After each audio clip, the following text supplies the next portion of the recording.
ಬನ್ನಿ ಇವತ್ತು ಸಿದ್ಧಾಸನ ಮಾಡೋಣ. ಎರಡೂ ಕಾಲು ಮಡಿಸ್ತೀವಿ, ಸುಖಾಸನಕ್ಕೆ ಬರ್ತೀವಿ. ಸುಖಾಸನ ಬಂದ ನಂತರ ಬಲಪಾದನ ಎಡಪಾದ ಮೊಣಕಾಲಿನ ಮುಂದೆ ಇಡ್ತೀವಿ. ಹಾಗೆ ಎಡಪಾದವನ್ನು ಸ್ವಲ್ಪ ಮುಂದೆ ತಗೊಳ್ತೀವಿ.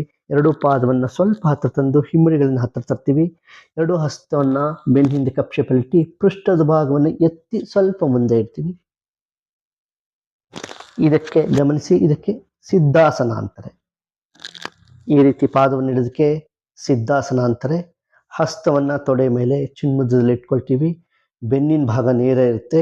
ಬೆನ್ನಿನ ಭಾಗ ನೇರ ಬೆನ್ನಿನ ಸಮಸ್ಯೆ ನಿವಾರಣೆ ಆಗುತ್ತೆ. ಹಾಗೆ ಕಾಲುಗಳನ್ನು ಸ್ವಲ್ಪ ಅಗಲ ಮಾಡೋದ್ರಿಂದ ಸೊಂಟದ ಭಾಗ ಸಡಿಲವಾಗುತ್ತೆ. ವಿಶೇಷವಾಗಿ ಸೊಂಟದ ಭಾಗ ಸಡಿಲವಾಗುತ್ತೆ. ಸಹಜವಾದ ಉಸಿರಾಟ ಇರುತ್ತೆ. ದೃಷ್ಟಿ ನೇರ ಇರುತ್ತೆ.